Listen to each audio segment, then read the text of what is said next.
Halo, selamat malam, Mbak. Ya, selamat malam Bu. Ada yang bisa saya bantu Bu? Iya, Mbak ada. Sebelumnya, perkenalkan nama saya Dramian Fartini. Saya ahli gizi yang bertugas hari ini. Ada yang bisa saya bantu Bu? Iya, Mbak ada. Saya mau konsultasi gizi mengenai kesehatan saya. Sebelumnya, apakah Ibu sudah pernah konsultasi gizi? Belum, Mbak, baru kali ini. Baik. Kalau boleh tahu, Ibu dapat rekomendasi dari siapa untuk konsultasi gizi? Saya 2 hari yang lalu melakukan konsultasi pemeriksaan ke dokter. Terus dari dokter menyarankan agar konsultasi ke bagian gizi, Mbak. Baik Bu, apakah boleh saya lihat?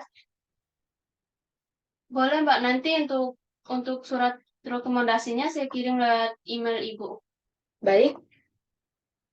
Oh, jadi Ibu sering merasa lapar? Kalau jalan sedikit langsung kecapean, ngos-ngosan, gusi bengkak, dan berdarah ya Bu?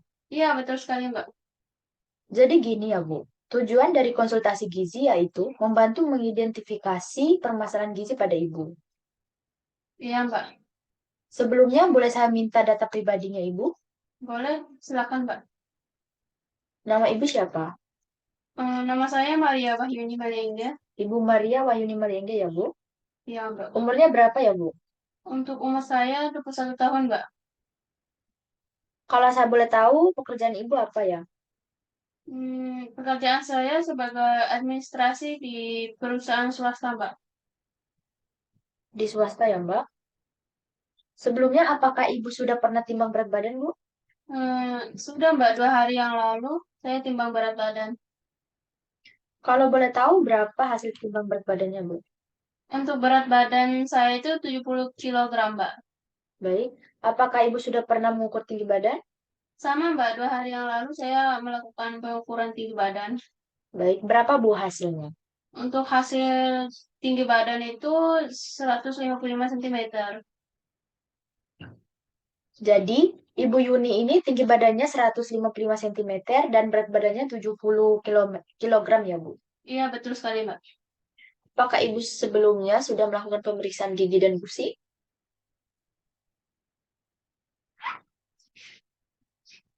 Sudah, Mbak.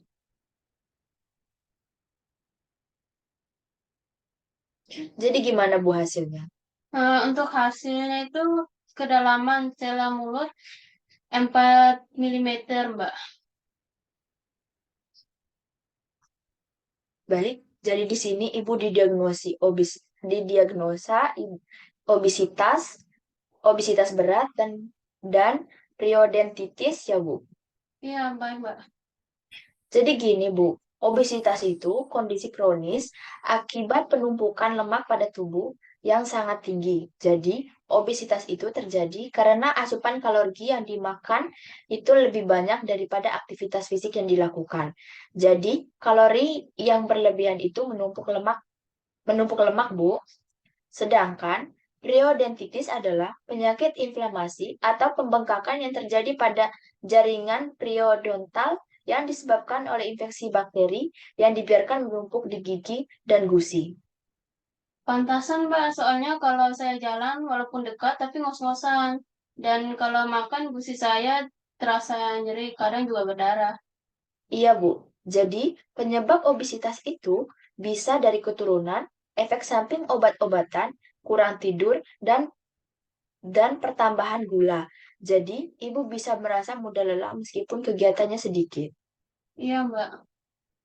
Sedangkan untuk penyebab periodontitis bisa jadi karena radang gusi, tidak menjaga kesehatan mulut, obesitas, dan kekurangan vitamin C. Iya, Mbak. Jadi kalau saya jalan walaupun dekat tapi ngos-ngosan, kaki sama badan terasa capek sekali, Mbak. Dan nafas terasa bau. Iya, Bu, itu ciri-ciri obesitas dan periodontitis, termasuk sering lapar dan bau mulut ya, Bu. Iya, betul sekali, Mbak. Di sini saya akan minta data Ibu mengenai konsumsi makan dan kegiatan sehari-hari ya, Bu. Iya, baik, Mbak. Bisa dijelaskan? Untuk menu sarapan pagi biasanya eh, nasi liwet, Nasi liwet. tempe bakar, dan gulai daun singkong. Waktu sarapannya jam berapa ya, Bu? Untuk sarapannya itu jam 6 pagi, Mbak. Baik, setelah sarapan, apakah ibu makan makanan lain sebagai snack mungkin? Iya, Mbak. Biasanya saya membuat salad buah. Baik, setelah itu, apakah ibu langsung makan siang? Tidak, Mbak. Saya biasanya membuat snack dari kacang goreng. Untuk kacang goreng tadi, ibu makannya jam berapa ya, Bu? Jam 10, Mbak. Baik, untuk menu makan siangnya, ibu menggunakan apa ya, Bu? Saya biasanya menyajikan sayur asam manis dan pepes ikan nila. Selain menu makan siang, apakah ibu mengkonsumsi makanan lain? Ya, Mbak. Biasanya di kantor untuk cemilan dikasih muffin sama alpukat. Kadang martabak sama burger. Selanjutnya, untuk menu makan malam ya, Bu? Ya, Mbak. Untuk makan malam saya biasanya sekitar pukul 18 tepat dengan menu steak tuna. Setelah makan malam, apakah ibu langsung tidur atau mungkin makan yang lain lagi gitu?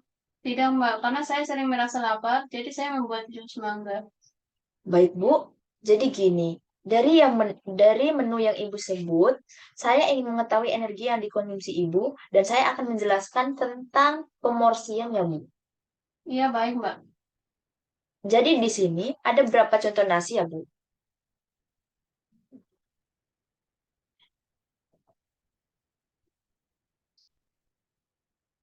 Bentar ya, Bu. Jadi di sini ada berapa contoh nasi? Tadi ibu bilang makan nasi liwet. Di sini ibu konsumsi berapa ya, Bu? Satu cen- centang kayu, Mbak. Untuk tempe gorengnya, Bu? Eh, Tempe yang dipotong segitiga, Mbak, dan dikasih kong. Dan untuk tempe bakar, saya memakai satu potong sedang. Baik. Jadi satu tempe bakar yang sedang dan satu tempe goreng segitiga. Tadi ibu mau mengkonsumsi gulai daun singkong. Apakah gulai daun singkong satu mangkok? Iya, satu mangkok, Mbak. Baik. Untuk makan siang berapa ya, Bu? Untuk makan, untuk nasi dua kali dengan ukuran masing-masing satu centong kayu, Mbak. Masing-masing satu centong kayu ya, Bu. Ikan nilainya berapa, Bu? Satu ekor sedang, Mbak. Baik. Untuk sayur asamnya apakah ada jagungnya, Bu? Iya, Mbak, ada. Saya memakai satu bonggol itu, Mbak. Nah, untuk sayur asamnya apakah satu mangkok? Iya, satu mangkok, Mbak. Nah, jadi total kebutuhan energi Bu Yuni seharusnya yaitu 238. Tetapi yang dikonsumsi Ibu, tetapi yang dikonsumsi Ibu Yuni 340, Bu. Berarti terlalu banyak ya, Mbak. Iya, Bu, terlalu jauh perbandingannya. Nah, untuk total energi makanan siang yaitu 275, tetapi Ibu Yuni mengkonsumsi sampai 420, Bu. Jadi terpaut jauh. Oh, ada harus badan saya melebar ya, Mbak. Di sini saya akan menjelaskan tentang isi piringku. Jadi, Ibu Yuni cukup makan satu piring makanan pokok, yaitu 3/4 dari setengah piring ini. Untuk sayurannya sama, Bu. 3/4 dari setengah piring ini. Jadi, makanan pokok 3/4 dari setengah piring, dan sayuran 3/4 dari setengah piring. Untuk lauk pauknya, ibu cukup makan 1/4 aja gitu. Nah, untuk buah-buahannya 1/4 ya, Bu. Untuk gula 4 sendok makan satu hari, garam 1 sendok teh per hari. Makanan yang digoreng cukup menggunakan minyak 5 sendok saja, Bu, jangan lebih. Iya, Mbak, karena saya setiap kali masak harus ada rasa manis. Kalau nggak manis, merasa kurang enak, Mbak. Nah, di sini saya akan menjelaskan cara pencegahan ya, Bu. Yang pertama, merubah pola makan Ibu dan meningkatkan aktivitas fisik kalau bisa tiap minggu, seperti senam selama 30 menit atau jalan kaki. Menjaga kebersihan mulut dengan cara sikat gigi dengan benar dan flossing. Iya, baik, Mbak. Nah, untuk makanan, saya akan menganjurkan makanan rendah karbohidrat, namun tinggi protein dan lemak. Makanan yang mengandung vitamin C, dan jangan terlalu banyak mengkonsumsi gula ya, Bu. Iya. Jadi, makanan yang dianjurkan seperti telur, sayuran rendah pati seperti wortel, brokoli, buncis, dan kebangkol, dan makanan mengandung vitamin C seperti buah jeruk. Sedangkan makanan yang tidak boleh seperti makanan yang tinggi karbohidrat ya, Bu. Baik, Mbak. Baik. Obesitas dan periodontitis ini dapat menyebabkan beberapa penyakit, Bu.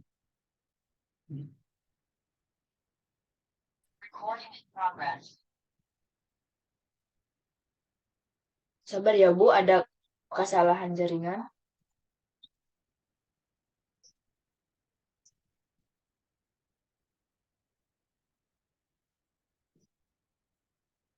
Jadi, obesitas dan periodontitis ini dapat menyebabkan beberapa penyakit, Bu. Mulai dari diabetes, sindrom metabolik, stroke, jantung, gagal fungsi ginjal, dan fungsi hati. Jadi gimana, Mbak? Saya mau menanyakan tentang gangguan metabolik itu yang gimana, Mbak? Jadi gini, apakah ibu menimbulkan banyak apabila ibu menimbun banyak lemak, tentu aliran darah dari jantung mengalami penyumbatan dan tidak tersalur secara lancar karena adanya penimbunan lemak tadi.